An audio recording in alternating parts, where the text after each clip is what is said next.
Praise the lord. ఈ దినము కొరకు సిద్ధపరచబడిన దేవుని వాక్యం చదువుకుందాం. శ్రద్ధగా ఆలకించగలరని మనవి. ఎఫెసీయులకు రాసిన పత్రిక 1వ అధ్యాయము 7వ వచనం చదువుకుందాం. దేవుని కృపా మహదైశ్వర్యమును బట్టి ఆ ప్రియనియందు ఆయన రక్తము వలన మనకు విమోచనము అనగా మన అపరాధములకు క్షమాపణ మనకు కలిగి ఉన్నది. ప్రభునందు ప్రియులారా, ముందుగా మీకు హృదయపూర్వక వందనములు తెలియచేస్తూ ఉన్నాను. శిలువ ధ్యానాల్లో మనం ఉన్నాం ప్రియులారా. ఇక్కడ విమోచనము గురించి మాట్లాడుతున్నాడు. శిలువపై ప్రభువు చేసినటువంటి త్యాగం మనం జ్ఞాపకం చేసుకుంటూ ఉన్నాం. ప్రతిరోజు కూడా ఆయన నా పట్ల చేసిన త్యాగమును మరచిపోకుండా మననం చేసుకున్నట్టు అన్నమాట. ఇక్కడ పౌలు భక్తుడు చెప్తున్నటువంటి మాటను గుర్తు చేసుకోవాలి. విమోచించబడుట, దాని అర్థం ఏమిటి? తిరిగి కొనడం, అంటే బంధించబడినటువంటి వారిని విడిపించటం అన్నమాట. క్రీస్తు మరణము పాప ప్రాయశ్చిత్త వెల చెల్లించింది. ఎవరైతే ఆయన్ని రక్షకునిగా అంగీకరించారో అటువంటి వారికి పాప బానిసత్వం నుండి విడుదల అన్నమాట. He is our redeemer. ఆయన మన విమోచకుడు. విమోచన అంటే ఏమిటి? వెల చెల్లించినప్పుడు విడుదల రావడం అన్నమాట. క్రీస్తు యేసునందలి విశ్వాసము ద్వారా, విమోచనము ద్వారా ఉచితముగా నీతిమంతులమని తీర్చబడుతున్నామంటాడు.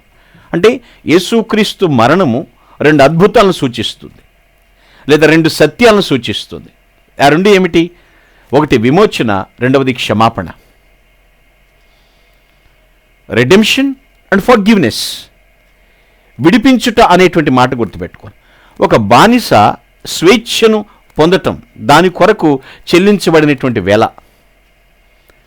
పాపపు కట్లతో బంధించబడుతున్నప్పుడు, బానిస జీవితం ఊడిక చేస్తున్నప్పుడు ఆ బానిసను విడిపించటానికి, ఆ స్వేచ్ఛ కల్పించటానికి వెల చెల్లించటం అన్నమాట.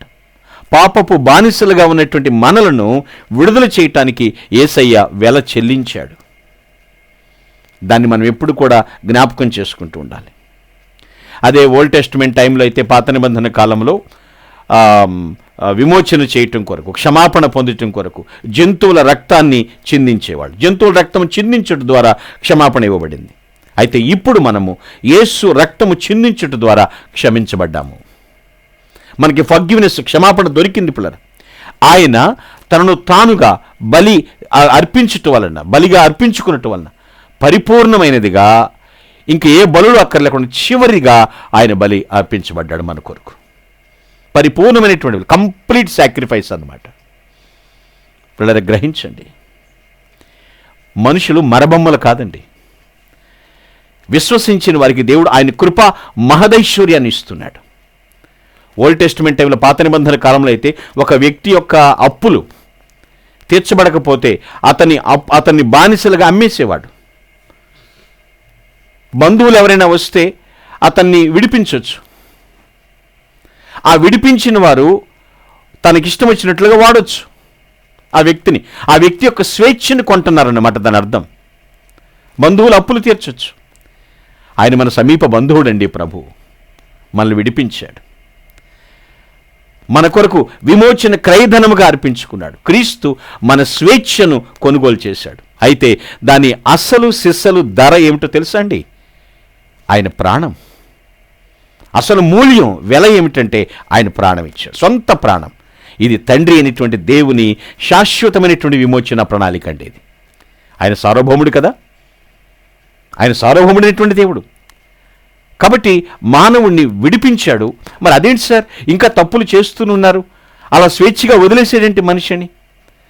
తప్పులు చేస్తారని దేవునికి తెలుసు.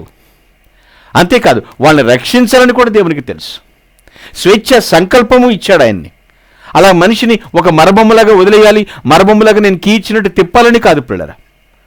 పరిశుద్ధత వైపు అడుగులు వేయించాలని కూడా ఆయనకి తెలుసు పిల్లరా. దేవుడు వారు విమోచించాలని దేవునికి కూడా తెలుసు. అందుకే అంటాడు, ఒక మనుష్యుని అవిధేయతను బట్టి పాపం ఎలాగో ప్రవేశించిందో, ఒక మనుషుని యొక్క విధేయతను బట్టి పిల్లరా ఒక పాపం అందరు నీతిమంతులుగా కూడా చేయటానికి ఆస్కారం ఉంది. సత్యాన్ని మనం తెలుసుకుంటున్నామా? దేవుని ప్రణాళిక కాబట్టి ఎప్పుడు కూడా ఆయనకి మనం థ్యాంక్స్ చెల్లించాలి. ఆయన మననం చేసుకో. నీకు ఇచ్చిన విడుదల, నీ పట్ల చూపిన క్షమాపణ ఎంత గొప్ప ధన్యత అండి ఇది. నిత్యము మర్చిపోకుండా మననం చేసుకుంటూ, నేను మరబొమ్మను కాదు, నేనెవరో ఏటో తిప్పేవాడిని కాదు, నాలో ఆయన కృపా మహదైశ్వర్యమును బట్టి ఈ విధంగా నేను స్వేచ్ఛగా దేవుణ్ణి ఆరాధించుకుని ఆనందిస్తున్నాను అని దినము నిత్యము ఆయనకి కృతజ్ఞతలు చెల్లించదుము గాక. Amen. Please all of close your eyes. I will pray for you. పరమ తండ్రి, నీకు వందనములు. మా కోసం, మట్టి పురుగులనేటువంటి మా కోసం నీ కృపా మహదైశ్వర్యము చొప్పున తండ్రి ప్రభువా మా కోసం వెల చెల్లించావు నాయన, ప్రాయశ్చిత్తం చేశావు తండ్రి, మాకు క్షమాపణ ప్రసాదించారు. అందుకే నీకు కృతజ్ఞతలు చెల్లిస్తున్నాను. నిన్ను పోలి జీవించే జీవితము దయచేసి ఎప్పటికప్పుడు నీ ధ్యానంలో, నీ ధ్యాసలో మేము జీవించే కృప అనుగ్రహించమని ప్రభుని క్రీస్తు నామమున ప్రార్థించి స్తుతిస్తున్నాను పరమ తండ్రి. ఆమేన్. Glory to God. Thank you one and all. May God bless you.